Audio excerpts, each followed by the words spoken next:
I see from the catalog for the Discovery auction on Friday? Yes, the Discovery auction is going to be pretty exciting, and it's going to be a lot of fun. That's really the big fun day for auction. That's where we have the items that people who use fishing tackle, that's usually in the auction. And then there's other items that might be collectible, but they're just not measuring up to the big event that's on Sunday, which is the cataloged auction of the high-end collectibles. I'm very excited for the Discovery one. Go ahead, Steve. Well, with the Discovery auction, you have to be there.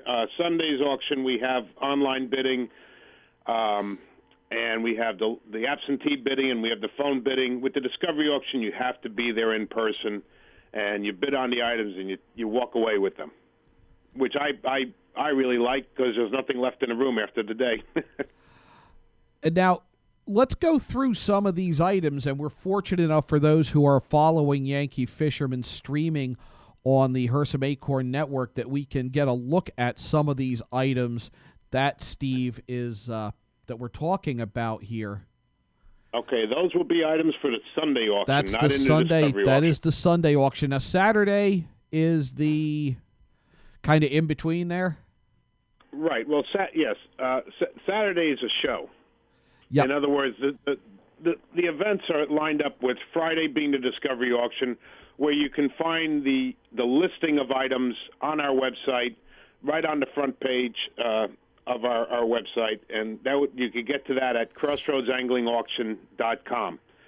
And then Saturday is a show that we put on for the dealers, and they bring some really incredible stuff. You're going to see reels from over 150 years ago. You're going to see rods being offered around the $4,000 range, and also, a few $100s as well. But, I mean, you're really going to be seeing some fine examples of antique fishing tackle and some contemporary fishing tackle as well. Let's walk and then through some Sunday's of those. The main event. Yeah, I'm sorry? Let's walk through some of the stuff for Sunday. You've got a Jim Hardman fly reel. Tell us a little about that. Yeah, the Jim Hartman fly reel is going to be very interesting. Jim only made 8 reels, and a little background on Jim is that Jim has been a collector for decades and very knowledgeable. He's probably one of the most foremost authorities on the American fly reel. And back in the late 1980s, he built, I think there were 8 reels, and he never sold any of them. He just gave them to his friends. And these reels, in my opinion, are probably the best replicas of the Edward von Hoff Perfection reel. Edward von Hoff built his reels over 100 years ago. A Perfection, which we do have before the Hartman reel. It's the first item off for auction. Usually sell within a range of $5,000 to $6,000. Jim's reel, he made that the same way Edward von Hoff made back in those days, and that was everything was handmade. The screws, the springs, the side plates, everything was handmade by Jim. Because of his reputation and because of the quality of this reel, I'm already getting some feedback from collectors that they're going to be interested in bidding on this. And you've got also a von Hoff reel up for bid. Right. There's going to be a few von Hoff like we always like to see in our auctions. I believe you're talking about the Cascapedia. Correct. And that's a pretty scarce reel. You don't normally see them. The reason for that is the production wasn't all that long, and probably the reason for that was because it really had not a great drag system. Most of the popular Edward von Hoff models are the Restigouche and the Tobique. Those are some of the more popular ones, but the Cascapedia for collectors it wasn't in production that long, thus it's very hard to obtain one of these reels. It comes in a size 4/0, and it's probably about 100 years old, this reel, and it's in really nice shape. You would never know looking at that it's 100 years old. No, you just wouldn't. And that's what collectors really focus on these days, more than they have ever before, and that is the condition. And so I expect this to do some good bidding. The estimate on this is about 5,000 to 7,000. Also, there's a reel that I kind of, just looking at it from my uneducated point of view, might be more of interest for the name stamped on it than the make. Am I anywhere in the ballpark with that? Right. It's a German silver made multiplying reel. It has Conroy, which would be John Conroy out of New York. He was the maker. And what you're seeing is an engraving of the name Tiffany. And it's the same Tiffany that you would think about when you're thinking about those famous lamps. And that's Charles Louis Tiffany, who founded the Tiffany Company back around the mid-1800s. He lived from 1812 to 1902. And later on in the auction, there's also a photograph with him and I believe 3 other gentlemen with a large grouping of striped bass behind them that they had caught. And Mr. Tiffany is not holding this particular reel, but what he's holding is his rod and reel, and the reels of Edward von Hoff reel. This reel, we believe, belonged to Tiffany, although the provenance, we really don't have the strong provenance on it. But because of the photograph and the reel's engraving, we're going to leave that up to the bidder to decide. Speaking of rods, you've got some that look like you could take them right from the auction to the stream and use them. Tell us about those. Yeah, well, our top item in our auction is going to be a Dickerson model 8013, and it's an 8-foot rod. It's 2-piece, 2 tips. It's a fly rod. Dickerson is a very big name coming out of Michigan. Highly collectible. It's in excellent condition. We're probably looking at 4,000 to 5,000. It was built in 1949, and like I said, he's a very collectible maker. Rods are priced pretty much these days based on the popularity of the maker, of the collectors that are following and collecting them. Condition also would have to be important. Yes, you could basically put condition at the top of the list on collectability today. Probably in not only in fishing, but in probably all collecting categories. People are more focused on condition than ever before. If you have a really rare or very scarce item and the condition is really there, you're going to be well rewarded these days. Another rod is a Payne. It's a 6'6", 3 to 4 weight, which actually is a nice size rod. Yeah. Again, this is a scarce rod, and actually, what's nice about this was it was made for Abercrombie and Fitch, which was the well-known sporting goods company out of New York City. Abercrombie and Fitch was, synonymous with quality as far as what they carried and what they sold to their clients. The Payne name is very collectible, very famous in rod building history. This happens to be a Model 96, and again, another fly rod. The short rods, the collectors love the short rods, and this one again is in excellent condition. How are flies as collectibles? You always see old salmon flies out, regardless of the show, or I would assume the auction. And you've got some by Harry Darby here? Yeah, Harry Darby is a Catskill legend.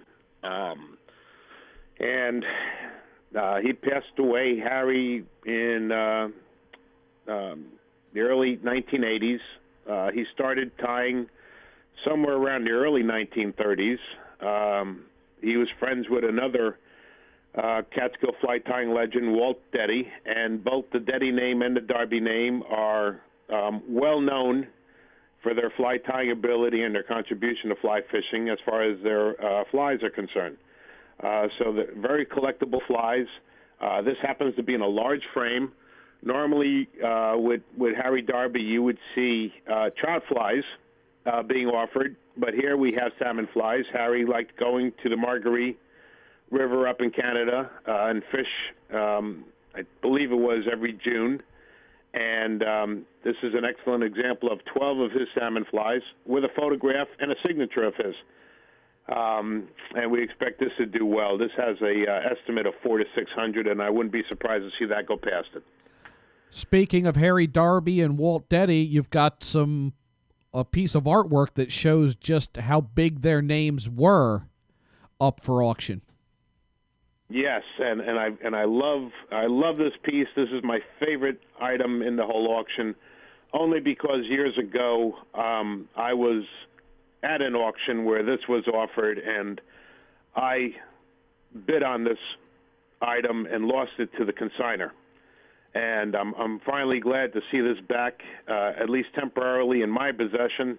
I've enjoyed it immensely over the last few months, and this is just a great piece. Ed Zern, people who know the name Ed Zern, he was an editor, and he wrote the column Exit Laughing for Field and Stream magazine for many years, back in the 70s and 60s, and just a humorist writer. Wrote several books on fishing, a wealth of knowledge the man had, great personality. And here's a great cartoon drawing of a gentleman looking at a tree that has a sign posted on it saying, "Today at the Junction Pool," which is, the Junction Pool is where the Beaver Kill and the Willowee meet up in Roscoe, New York. And it goes on to say, Harry Kid Darby versus Wade and Walt Deddy. And it's a challenge for both men that they're going to be fishing, and it's the whole drawing is entitled "Bleachers on the Beaver Kill." It's just a wonderful piece because not only is it done by Ed Zern, but it has some great Catskill tied to it, very strong content. And like I said, I wanted this years ago, and I lost it to the consignor. I can't wait to see what this is going to bring. The one that excites me, you want to talk about well-known names, is this next lot that we're going to preview. Tell us about the book with the inscribed book that just blows me away. Yeah, this doesn't get any better than this. I was attending a show back in the end of February. I was fortunate enough to leave this area for a week and attend a show that is run by the Florida Antique Tackle Collectors down in Florida at Daytona Beach at one of the hotels. And a person came up to me and he said that he had a book and that, would I be interested in having this in my next auction? And I opened up the book and there was a signed and inscribed copy by Ernest Hemingway. And the book is titled Atlantic Game Fishing by S. Kip Farrington, published in 1937. It's the first edition with the scarce dust jacket. It just doesn't get any better than this, John. And the inscription is done, to my friend. You're right. I don't blame you for this being, your favorite piece in the auction. It's been a lot of people's favorite piece from what I've been understanding so far. We expect this to do very well. Steve Starantino of Crossroads Angling Auction with us on Yankee Fisherman, presented by the Dock Shop. Now we're coming to you from Connecticut, Shelton specifically. You've got a very interesting lamp out of Essex, Connecticut, in the lots for this year's auction. Yes, this was done by Sport Lamps. And my research showed that it was from Essex, and I also found that it could have been from Old Greenwich, or maybe they had two locations at one time or another. But this is it's a big game fishing catch lamp, and you could remember seeing the photos from back maybe in the 1930s with Zane Grey, and he'd be at the dock, and his giant tuna or black marlin would be hanging from rope, and the lamp has got the same type of setup. It was all done in brass. It's a great scene. There's a black marlin hanging from it, and there's a giant tuna And each one of these sculptures, Sports Lamps also did examples of other sporting scenes that were golf, scuba diving, pheasants, ducks, and probably many other sporting scenes. But these were the examples that I was able to track down. And they sold in the finer sporting stores, Abercrombie and Fitch, Crossroads of Sport, Art Gallery in the city. Orvis carried them. Hoffman carried them. And it's just a very unique piece. This would look wonderful in a den. It's a table lamp. It's also numbered. It's number 600, and you don't normally see things like of this nature every day. And then lures are always a highlight of any fishing sale or fishing auction. Heddon right at the top of that list. You've got quite an example of Heddon with looks like it virtually could have come off the shelf in the sporting goods store yesterday. This was a fantastic find. The gentleman who consigned this sent me up 2 large boxes of lures, and he said, "Look, I've collected these all my lifetime, and I've never done anything with them. When I found one, I'd put it in the corner, and that would be it. And when I opened up the box, it was almost like a bird's nest with all the hooks entangled to each other." And so I was going through this with my person who writes the lure descriptions, Bill Kennedy, and Bill was going through to see if there were any lures in there that we could probably use for the main auction, and most of it was going to go to the discovery auction. And right in the corner, there was a box marked Heddon, and I picked it up, and I said, "Bill, what do you think of this?" And he was like, "Oh, my God," and he got really excited. This example, this solid yellow Lucky 13, is just in absolutely magnificent condition. It's in the box, and it's an uncatalogued color.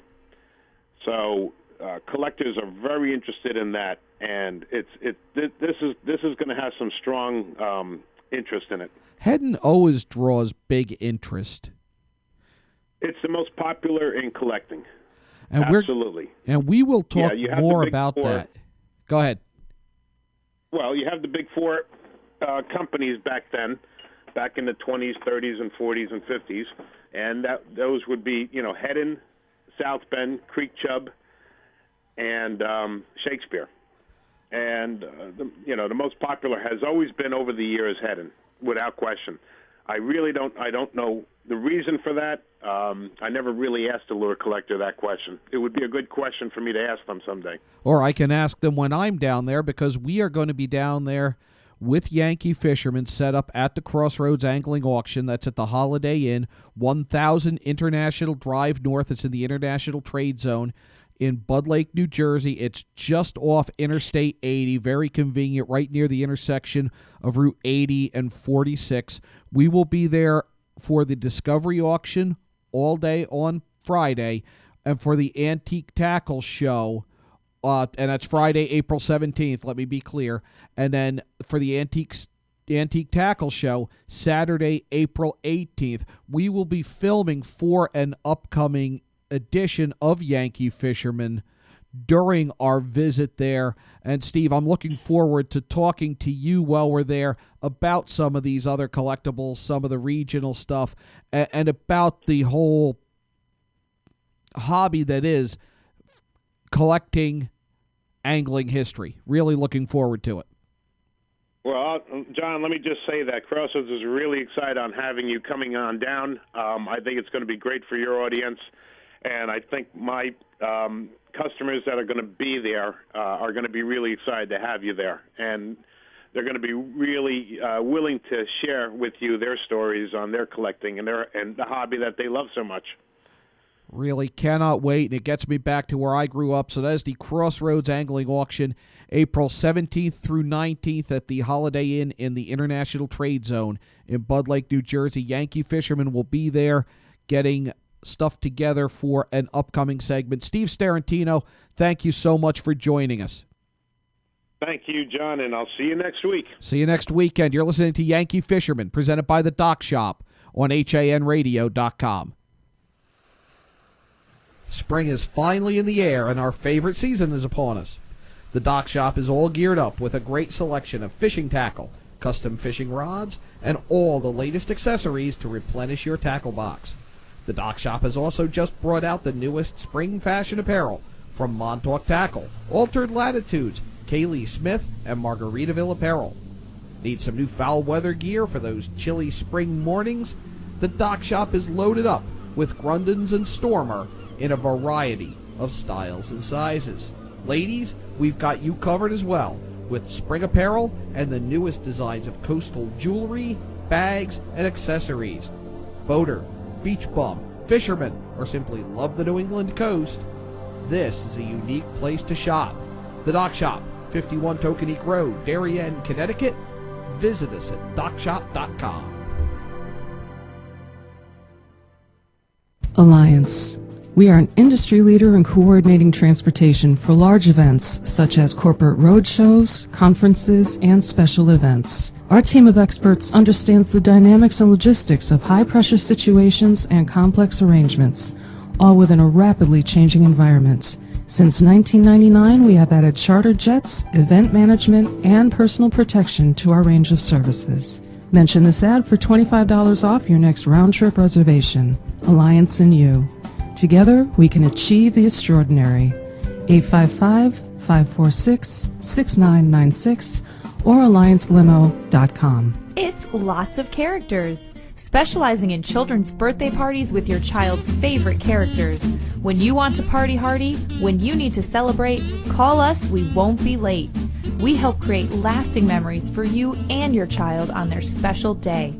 Call us at 203-590-1791 or visit our website at lotsofcharacters.org for more information and to see our party packages. Lots of Characters, 203-590-1791 or online at lotsofcharacters.org. This is Sig Hansen from Deadliest Catch. You're listening to Yankee Fisherman on HANradio.com. 3, 2. Welcome back to Yankee Fisherman, presented by the Dock Shop on HANradio.com. John Kovach with you this Thursday, where our thoughts are turning to spring, and it's not too early to start thinking about early spring bass fishing. Mike Iovino back on the show. Some may know him as Weensy. We'll call him Mike today. Mike's going to give us a little bit of an update on early season bass fishing in Connecticut. Mike, thanks for joining us today. Thanks for having me again. It was a pleasure last time, so I'm sure it'll be a pleasure this time as well. All right, we've had a very snowy winter. There's a lot of ice. There's a lot of snowbanks still. What are we looking at water temperature-wise? Are the bass moving, or are they still going to be kind of in a winter state? Well, they're definitely still going to be pretty dormant just because of the water temperatures. I mean, I can't see many lakes, being anywhere near 32 right now as far as, the surface temps. That being said, the longer days, fish definitely pick up on it. I mean, you see it, ice fishermen see it with last ice. Fish are moving shallow, especially, like panfish and trout this time of year. But a lot of fish, they start their movements as soon as they get the sense that the days are getting longer, that spring is coming. They know, they have a sense of what time it is. So fish are definitely going to be on the move. Are they going to be as aggressive as they normally would be? Very likely not. But I still think that they're going to be at least beginning to make their migratory routes towards those spawning flats. Now, we've changed the beginning of daylight saving time to earlier in the calendar year. Does the extended sunlight earlier in the calendar throw off the patterns? Well, fish don't have a sense of time like humans do. Well, that's true, but the sunlight, but the longer sunlight earlier in the calendar year. I mean, we're getting almost a month more of the earlier sunlight. Is any effect, or is it negligible? Yeah, I mean, I definitely think that as soon as this time of year comes around, those longer days, the sun being out for a longer period of time is definitely having an effect on the fish. I mean, it's definitely heating up the surface temperatures, getting rid of all that ice, thankfully, finally.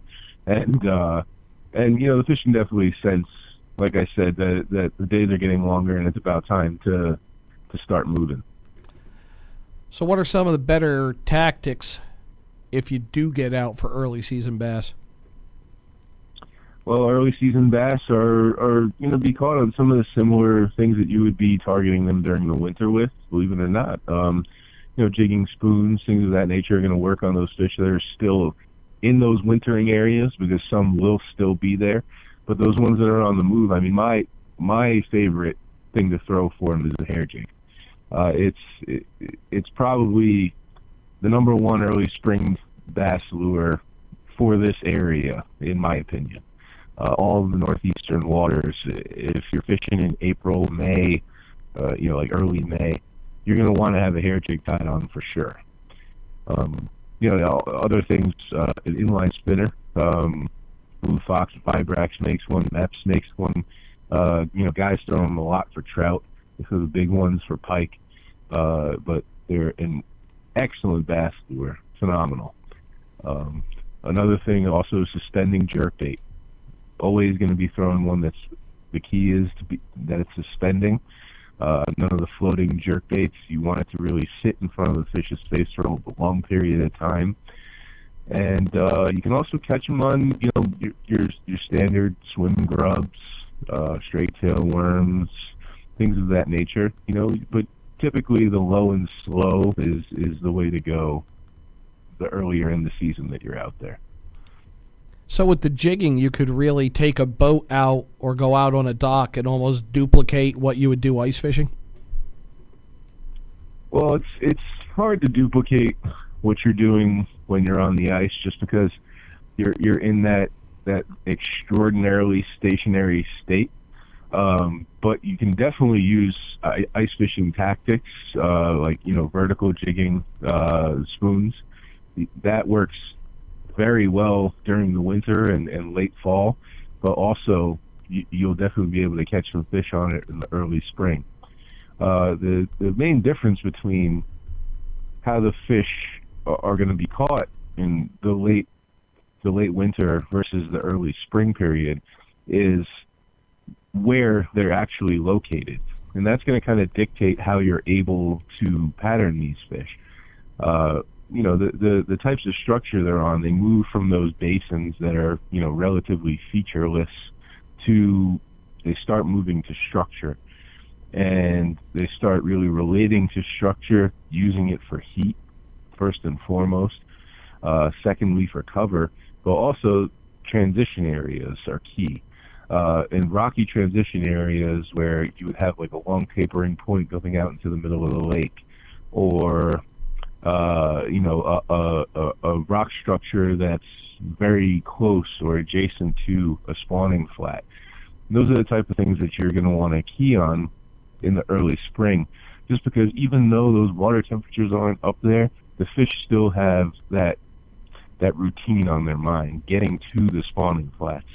So they want to be able to move up to them as quickly as they possibly can when that moment comes. But obviously they're not going to be positioned on them when the time isn't right. What are some of the better bodies of water in the early season?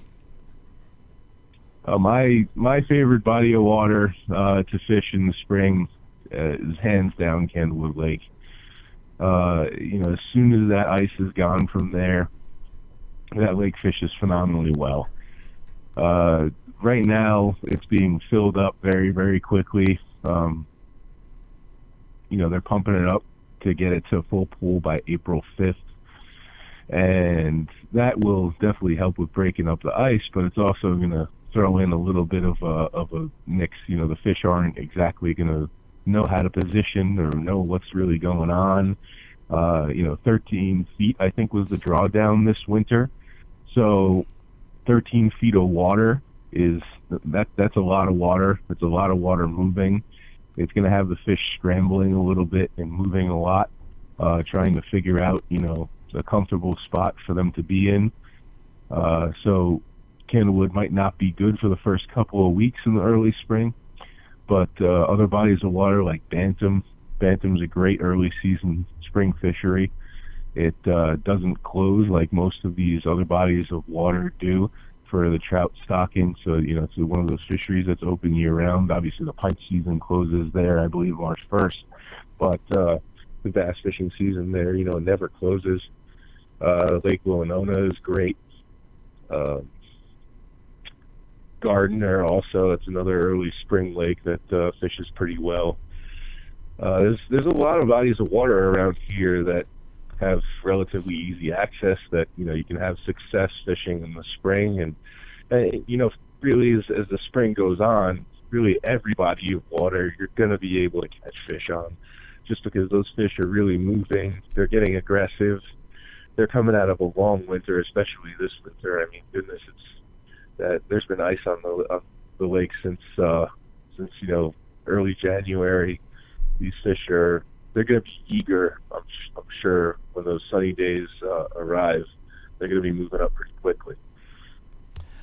I think it's important also for anglers to stay comfortable because, and there was a hilarious video on social media about the difference between, I think it was 40 degrees in November and 40 degrees in March.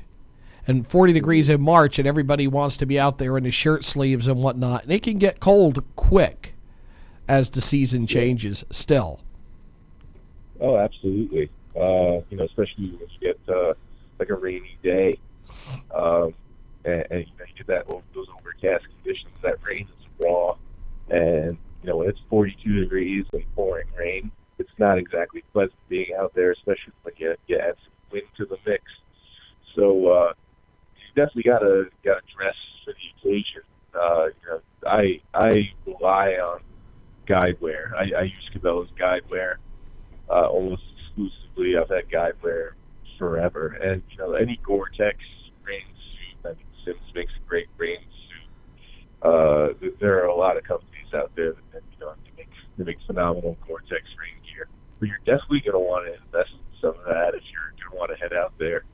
Reason being, some of the greatest days of fishing I've ever had are these snotty early April days where it's pouring rain and windy, and you're just catching one after another. It can get pretty insane when everything kind of comes together in the right scenario. You can literally fish your rock pile that's adjacent to a spawning flat, catching fish after fish after fish. Even in the snotty weather. So you're definitely going to want to get some rain gear to help you stay out there longer. We looking for anything in the moon phases? The moon phases start to really come into play when that water temperature hits that 65-degree mark. That's when the smallmouth will start moving up to spawn. So you definitely want to look at that full moon. Whenever we have that first full moon, when that water temperature is going to be in that right range between 55 and 60 degrees, that's when you're going to see a lot of fish move to the bank to spawn. And it's one of the only times a year where I think the full moon really helps the fishing. Full moon affects freshwater fishing, especially during summer months. It makes fishing during the day very difficult, mostly because a lot of fish are feeding at night during a full moon. But this time of year, it's completely different. I mean, it totally helps the fishing. As soon as that full moon comes up, when you got that 55-degree water temperature, the fish all go to the bank, and it's pretty much game on. That's encouraging, because I think we've all been waiting for a little action unless we've been out on the ice. Yeah, definitely. I mean, I ice fish, and I enjoy it, but it is just it doesn't cut it. There's nothing like open water fishing. Now, how is the launch access, especially with the amount of snow we've had? Well, I mean, the launches are going to be clear, I'm sure, by opening day. We shouldn't have any difficulty. The one issue that you may run into is you get a little cold snap in April, which we hopefully don't. I think we've had enough of the cold. When a lot of people are accessing a body of water and you get that cold weather, as they come out, as they pull their trailers out of the water, that water's running off of their trailers onto the ramp, and it can make the ramp a little slippery. So I usually keep a bag of either sand or salt in the back of my truck, and if God forbid I do run into a situation like that, I'm still able to launch safely without any issues. Did you see any of the pictures from the Classic of the boats frozen to the trailers down there? Yeah, absolutely. Paul was telling me, Paul Mueller, he was telling me about how frozen everything was. I saw some guys not able to get to their rod lockers. Their boats were covered in sheets of ice. It was pretty crazy. It really looked normal for up here, not so much South Carolina. Yeah, it really was. So, are you out now, or are you looking to get out as soon as you can? I'm looking to get out as soon as I can. I mean, there are a couple of bodies of water that are open, mostly because they're still they have running water. Lake Sword is for the most part open right now. The Housatonic, the lower Housatonic, is wide open if you're looking to fish for those stripers and schoolies. But if you're looking to really target the largemouth and smallmouth, those bodies of water are still pretty locked up, and it's going to take a week or so of the warmth and the rain that we're going to get. I think this upcoming week is looking pretty good for getting rid of the snow and the ice. So hopefully we'll be on soft water by opening day. And what are the regulations now? Because a lot of the water's closed till opening day, correct? Yeah, a lot of the water's closed. There are some management areas are open right now, but just to catch and release. There are trophy trout fisheries will be closed the first day of April through the 11th, which they actually moved the open day up this year, which is pretty interesting.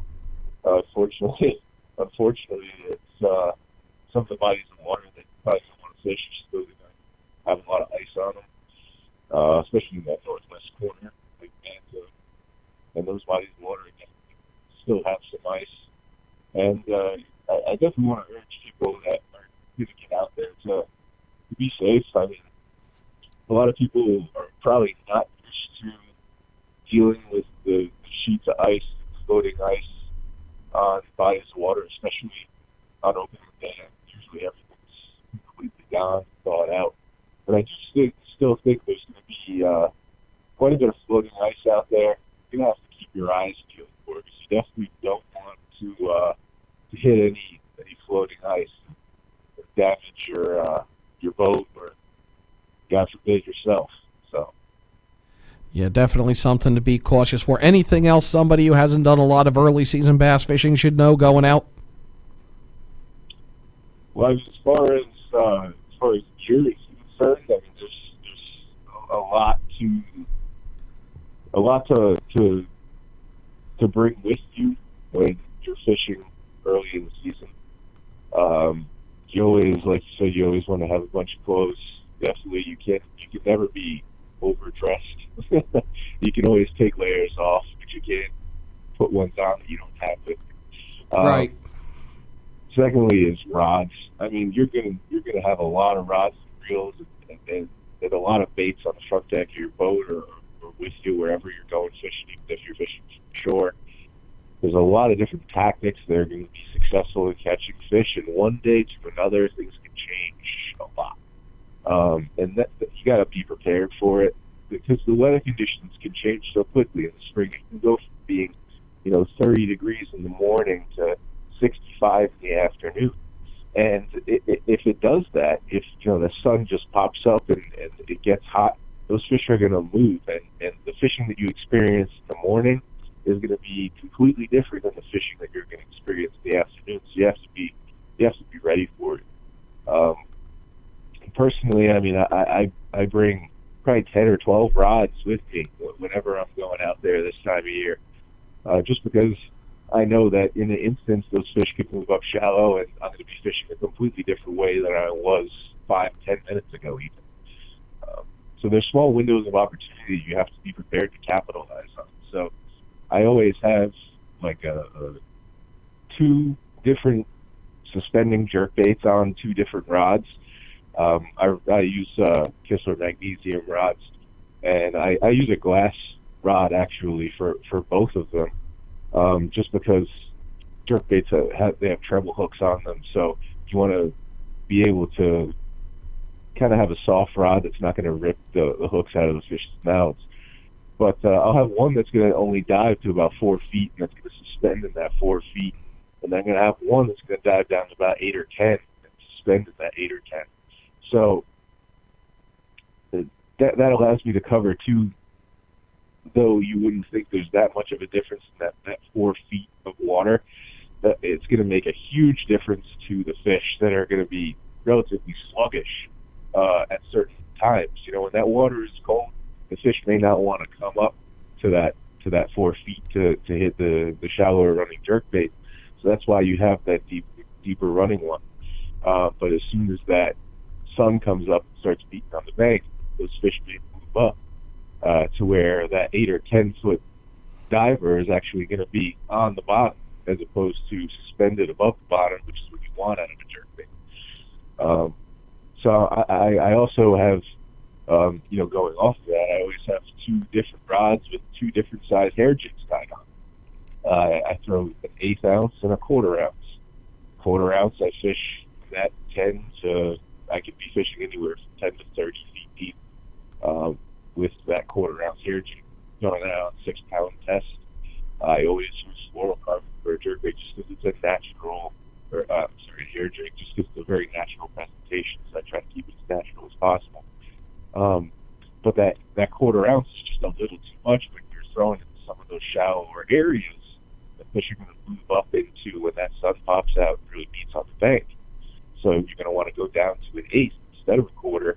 And again, I use that on the exact same setup, but I just have two tied on just in case those conditions change quickly and I'm not going to have the time to retie.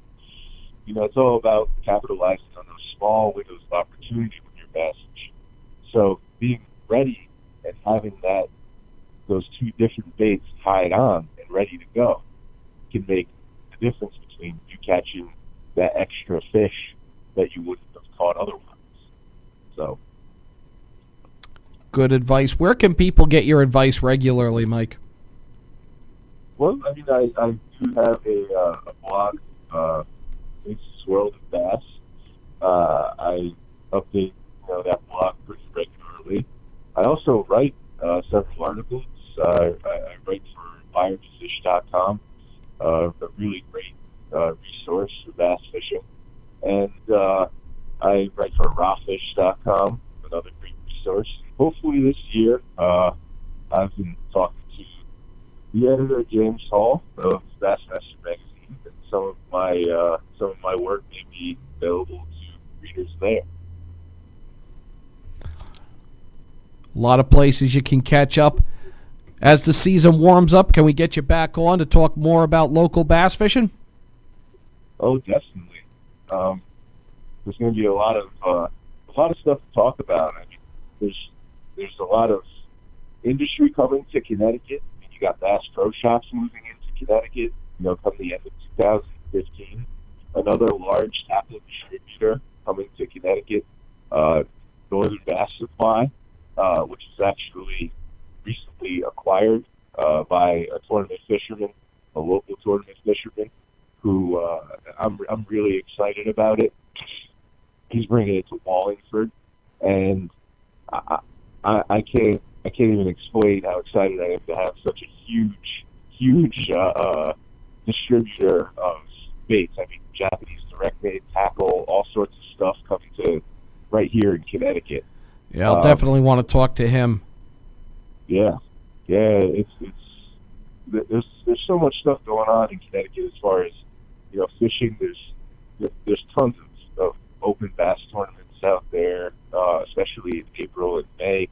I know the 26 Angel Benefit Tournament is happening late April.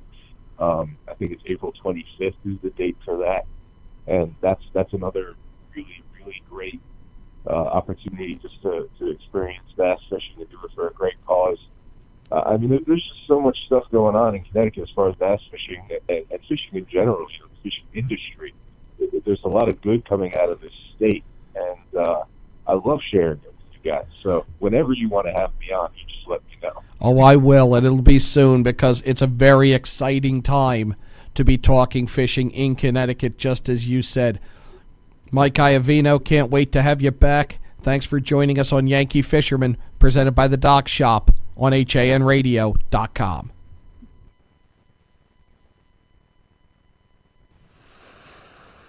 Spring is finally in the air, and our favorite season is upon us. The Dock Shop is all geared up with a great selection of fishing tackle, custom fishing rods, and all the latest accessories to replenish your tackle box.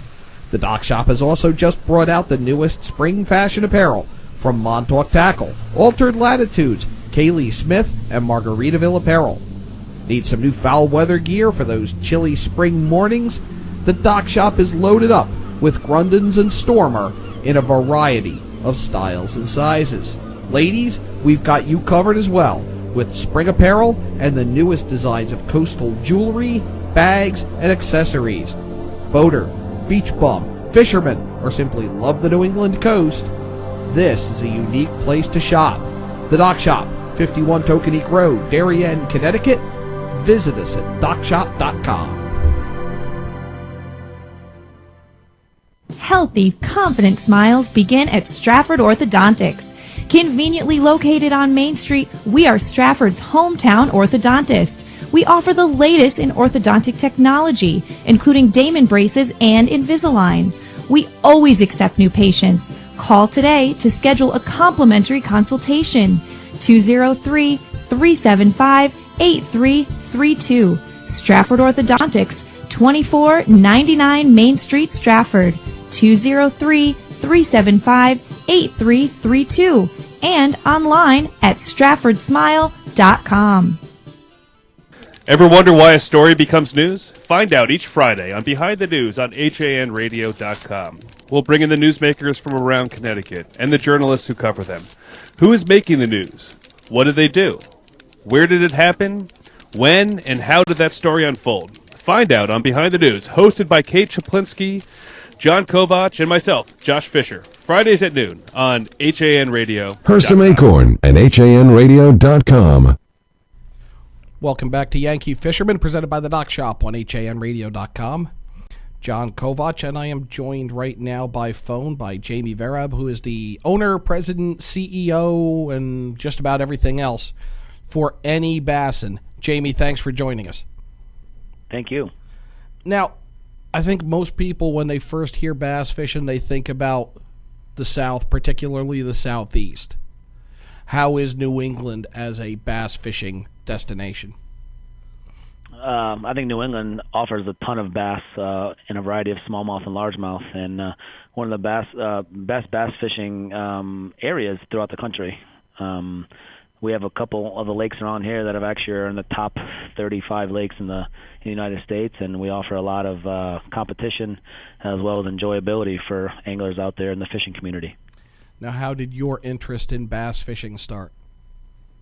My interest in bass fishing started when I was 8 years old with my older brother. He took me to a reservoir where we lived in Naugatuck, Connecticut, and I caught my first bass. Along that, there was a bunch of sunfish and perch going along with that, but I would definitely say the bass was the most exciting fish of that day, and I've been hooked ever since. Now, tell us about the tour. Now, you have a boat tour, which is your usual bass boat type competition like you would see in the Bassmaster. Correct.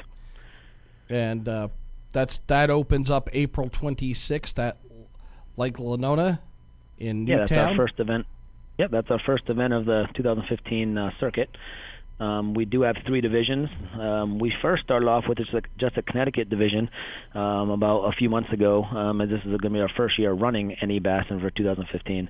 And there was so much interest that we got on the social media sites, we decided to open up another Connecticut division. So now currently we have a Connecticut West and a Connecticut East division. Both divisions have 7 events. And in the midst of all that, there was a lot of interest. We got somebody out in Maine who was interested in directing their own division out there, and now we have also a Maine division of NE Bassin, and they will have 6 events for the 2015 season. So we've been growing on a daily to weekly basis. There's been a lot of interest through brochures and a bunch of our print media as well as our website. And at the end of all this, there'll be a 2-day regional event, which most regionals around here are either just 1 day, and we're fortunate enough to have so much interest, and a lot of the anglers that we have are a bunch of good guys that they requested a 2-day, and that's what we've been running for the last few years. And how many years have you run the circuit? I was under a national name the last 5 years, which is called USA Bassin, and unfortunately it just didn't work out over the last 2 years, where me and the owner of it had our disagreements, and it was just best for me to move forward and move on. I wasn't actually going to even do a circuit, but a bunch of the anglers and all the guys said, James, you know what, you do a great job doing it. Open up your own trail. And I said, you know what, I'll do that strictly because of my passion for bass fishing, and a lot of the guys love the trail in general. And we just kind of started going under a new name a few months back. We got a whole branding created, a new business structure, and we're just going to literally hopefully take over the entire East Coast with a bunch of fun activities and fishing events for people to be a part of. Really hope so. I'd like to see this take off. Now, the 2015 Connecticut West Trail, and these are 30 boat per max per event. April 26th, Lake Lenona in Newtown. June 13th, the Connecticut River in Haddam. June 27th, Candlewood Lake in New Fairfield. July 25th, Lake Zor in Southbury. August 9th, Candlewood Lake in Danbury. Back to Lake Lenona in Newtown for August 16th, and then back to Candlewood in Danbury, September 20th. The East Trail, for which there is a 15-boat maximum per event, opens May 2nd on the Connecticut River in East Haddam. On May 16th, Amos in Preston, Connecticut. June 20th, Gardner Lake in Salem, Connecticut. July 18th, Candlewood in New Fairfield. August 15th, Patchogue Pond in Griswold. September 5th, Mansfield Hollow in Mansfield. And then back to the Connecticut River on September 12th in East Haddam. You can get more information at nebassin, BASSIN.com. Why the difference in the max boats for the 2 trails? To be honest with you, there was a director that contacted me through social media, Jason Tarrin. He was actually running the East Division. I asked him if he had any kind of prior experiences. I met up with him a few times. We had a few messages back and forth, and he seems to be a very good guy who loves the bass fish just as much as I do, and I felt he'd be a very good fit on the east side as he's from the East Haddam area. And I asked him what he felt comfortable running with, and he has some previous tournament experience and running events for his current club, and he said he felt comfortable doing 15 boats. So I said, okay, let's put the max on what you feel comfortable with, and we'll kind of go from there. And hopefully next year we'll definitely be growing more and more. So that's kind of how that all came about. And a shout out to Jason, who put me in touch with Jamie for this interview. Again, we're with Jamie Varab, who is the president, CEO, owner, organizer of NE Bassin, and we're talking about the NE Bassin trails in Connecticut this year, also one in Maine. Those venues and dates still being determined. What are the rules for the boat division? The rules are quite simple. There's a 5-fish limit per event per tournament. It is a team tournament. Guys are allowed to fish individually if their partner cannot show up, or if they don't even want a partner, they're allowed to fish alone. There is a $50 membership per NE Bassin member, and that's for the entire year. That allows you to get in any NE Bassin event. There's a youth fee if you choose to bring a son or a daughter or a cousin, or if you just want to take someone fishing to enjoy the experience of the tournament series.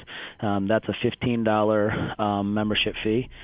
The per entry per boat event price is $70 per boat per entry.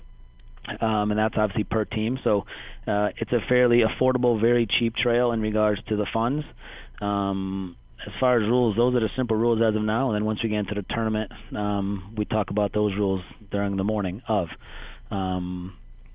And it's very simplified. The business plan is very much there. There'll be a ton of money being paid out.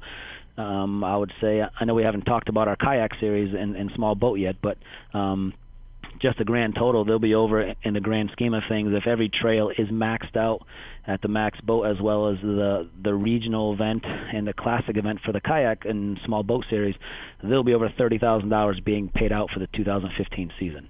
And I love the fact that you're having a kayak trail, its own separate schedule. You have that tentatively set. We'll run down those. May 3rd, Winchester Lake in Winsted. May 16th, Holbrook Pond in Hebron. June 20th, Lake Housatonic in Shelton. July 18th, Gardner Lake in Salem. August 23rd, Mansfield Hollow in Mansfield. September 13th, Squance Pond in New Fairfield. October 3rd, Highland Lake in Winsted, and then the 2015 Classic Championship at a yet-to-be-determined site, October 17th. How did the kayak series come about? The kayak series came about strictly the same way as, thank God, to the 21st century. We have social media.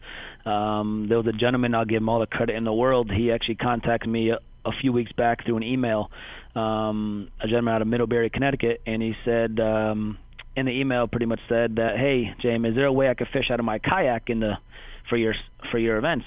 And I half chuckled, but half of me was like, you know what, I don't see why you wouldn't be able to come fish out of your kayak in our events. We just had bigger boats, but the one rule that pertained to it is that he didn't have a working live well in his kayak. And I spoke to him on the phone as well as back and forth through emails. And I said, do you think there's an interest? Because me not knowing much about the kayak or small boats down south, he's like, I think I can get a couple of buddies together and I'll get back to you. Me and Jason spoke on the phone with a couple of the directors, and we talked about it. And Jason literally threw a feeler out there on one of the Facebook sites, and we got a ton of feedback. I literally talked on the phone from about 3 o'clock after my work until 10 p.m., through text, phone calls, and it was strictly all kayakers and people who own small boats. And there was such an interest in that, I decided to literally come about a kayak and small boat series just to cater to the guys who don't have the bigger bass boats, and they like more of the smaller backwater fishing. And we're excited about it. I did some research from down south, obviously, like we talked about opening up this broadcast. And down south, it's smoking out there. They have 100 to 200 boats per event. And it seems to be on a new growing sport down there. So if there's anything that any bassman can do out here to help grow the sport of bass fishing in general, whether it's through a kayak or a big boat, we decided to get on board and do it. And now we have an entire series, and I've been talking to guys every single day about it, whether it's the kayak small boat series or the big boat series. So we're very excited about it.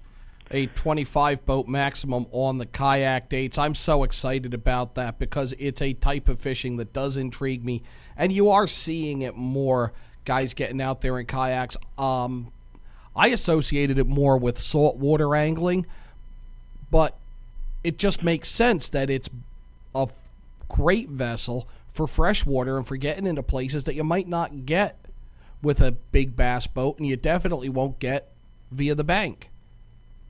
Yeah, I 100% agree with you. And, I kind of pride the Any Bass and Company in regards to being different. And I know, like yourself, John, and many of my friends as well as myself, I didn't start out of an entire 21.5-foot bass boat. I started off in a literally small pontoon, about 10 foot. We stuck a trolling motor on there when we were younger in high school and college, and went out to the smaller bodies of water and just had a good time fishing. So being different and priding ourselves on that, I decided to make it a kayak/small boat series because I didn't want to just cater to, specifically to the kayakers, even though there's a ton of them throughout Connecticut, but I also wanted to cater to the guys like myself where we first started fishing out of a small boat because there's nothing out there for these guys to fish.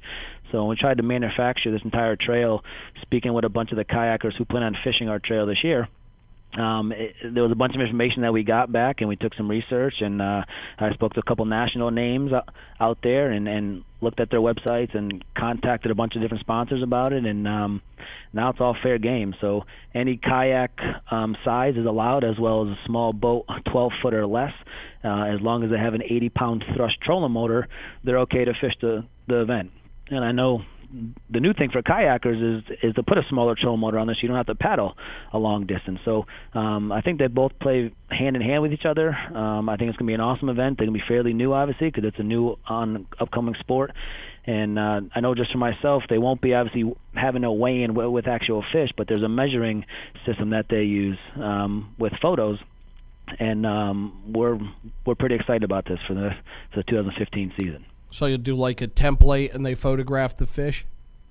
Yep, they'll be able to have either a digital camera on board or a smartphone that will be able to capture the image. We will actually provide them with a measuring tool that morning of the event. They will have some kind of marking on there that will symbolize it is actually that day, so there's no cheating involved. They won't be able to Photoshop pictures or take pictures days previously, because the ruler is going to be a different color, and the special color we're going to use per event is they won't be able to have that. So I'm trying to make it as fair as possible. There has been a couple kayakers who mentioned to me, James, what do you think about guys with small boats being able to get to spots faster with the trolling motor? And I mentioned to them that kayaks are a lot more faster in regards to paddling than a bigger vessel that's 12 foot, that's a little bit heavier with a trolling motor on there, and the kayakers will definitely be able to get to different locations, through weeds and through stumps. It's really thin water that the smaller boats with trolling motors won't be able to get to. So I think it's a very good balance. There should be some great competition out there. And again, we're just looking forward to it, this new sport out here in New England, and we plan on growing it definitely for years to come. So, I couldn't describe how positive feedback that we've been getting from others, and how excited I am to be able to encapsulate this whole thing for all the anglers out here in New England. And are there still openings in these tournaments for people who might want to sign up? Yeah, so for the Connecticut West Trail, I believe we have 6 spots left. The Connecticut East Trail, as of right now, I think we have 5 or 6 spots left. And literally the Kayak Small Boat Series, I just released this on our website and the social media last Thursday. So I know there's a couple guys that have already spoke to me through email or by phone, said that they already got their stuff on. So I think there's been about 5 entries and forms that I've received from those guys. So I know there's a bunch of talk out there. There was over, there's 6,000 kayakers in the state of Connecticut. I know a bunch of those guys have already gotten their stuff in, or definitely plan to. But once it's filled up, there's really nothing I can do about it up until hopefully next year, where we get a bunch of positive kayaker guys or bass fishermen guys out of the big boats to possibly open up their own division or their own series. So this thing can only grow, and the more people we get, the more money there's going to be out there for products and prizes to win at each event, as well as the classic and the regional events. Jamie, I'm excited about this. I'm excited to have a local bass tour to cover. I'm really excited about having a kayak division, because I think it's a new direction for fishing as we look to be a little bit more simple and scale down a little bit what we do. And I know that we will be at some events and plan on keeping the listeners up to date on the tournament trail and who the leaders are and everything. Really look forward to talking more about N.E. Bassin as this season progresses. Thank you again, and I just want to say thanks to all the sponsors that have definitely came on board for the 2015 season, and we definitely have more sponsors that plan on coming on board before our first event. And just a shout out to Stony Creek Brewery. We actually have our first membership meeting, because again, we pride ourselves on being different. Any Bassin member on April 18th from 5 to 7, we're going to host an open house at Stony Creek Brewery, which is in Branford, Connecticut, and it should be a great time. I'm going to hand out membership cards there, and that's going to kick off a week before our first event for N.E. Bassin in 2015 season. And all of the info on joining, on competing in the trails, on attending the trails, all at N.E. Bassin, leave off the G.com. Really excited about this. Jamie Verab, thank you so much for joining us. Thanks, Sean. You're listening to Yankee Fisherman, presented by the Dock Shop on HANradio.com. Spring is finally in the air, and our favorite season is upon us. The Dock Shop is all geared up with a great selection of fishing tackle, custom fishing rods, and all the latest accessories to replenish your tackle box. The Dock Shop has also just brought out the newest spring fashion apparel from Montauk Tackle, Altered Latitudes, Kaylee Smith, and Margaritaville Apparel. Need some new foul weather gear for those chilly spring mornings? The Dock Shop is loaded up with Grundens and Stormer in a variety of styles and sizes. Ladies, we've got you covered as well with spring apparel and the newest designs of coastal jewelry, bags, and accessories. Boater, beach bum, fisherman, or simply love the New England coast, this is a unique place to shop. The Dock Shop, 51 Tokenique Road, Darien, Connecticut. Visit us at dockshop.com. Does advertising on HANradio.com work? Just ask Coastal Orthopedics. They ran spots with us, and within 24 hours they had 21 walk-ins and 8 calls to their new immediate care center. To advertise on HANradio.com, call 203-417-5199 and ask for Marianne Hersam. Hersam Acorn on HANradio.com. Welcome back to Yankee Fisherman, presented by the Dock Shop on HANradio.com. Our thanks to Steve Starantino of Crossroads Angling Auctions. Joined us live in our first segment. We will be down there in Bud Lake, New Jersey next weekend, filming that. Thanks to Mike Iavino for coming on, talking early season bass fishing. Thanks also J.B. Virab for coming on and talking about any bassing and their powerboat, bass boat, and kayak tours. Talked to Jamie after we spoke for the interview. He said he's going to be at the Hazard Marine Open House promoting any bassin from 9 to 4 both days this weekend. If you're listening or know anyone in Maine, those tour dates are up at anybassin.com. And anybody who's interested in helping him out as a director as they try to grow the Any Bassin circuit can contact Jamie at anybassin.com. Opening day this weekend, a number of events. The Mianis TU Banquet is Saturday night up in Rhode Island. The Narragansett chapter of TU is going to hold its annual stream cleanup April 25th, 9 a.m. at the Rhode Island Department of Environmental Management Deer Check Station off Route 165 in Exeter. So that they could use some help there. They will also, the Narragansett chapter, hold its monthly meeting on Wednesday, April 29th. That's in Coventry. We'll have more information on those next week. Again, this weekend, opening weekend in Connecticut, they're out stocking. They're stocking today. Get out there if you can. Check in with us via Facebook, Yankee Fisherman on HANradio.com. You can share your thoughts, pictures, whatever with us. Hope you're enjoying the new streaming video. We will be this weekend not fishing on opening day in Connecticut, but we will be up working a couple of events and stories up at the Catskill Fly Fishing Center and Museum in New York. Look for that on next week's Yankee Fisherman. We'll be back with you live at 1 o'clock next Thursday. Till then, enjoy opening day. Be safe. It's going to run a little high. Catch some fish. Be careful. Have a good time. Tight lines.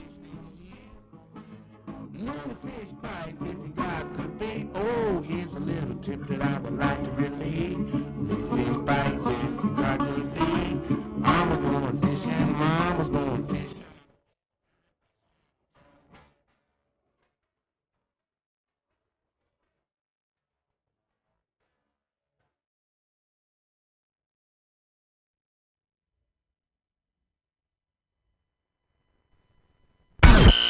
Hersam Acorn and HANradio.com. The leader in local news, sports, arts, and entertainment in southwestern Connecticut.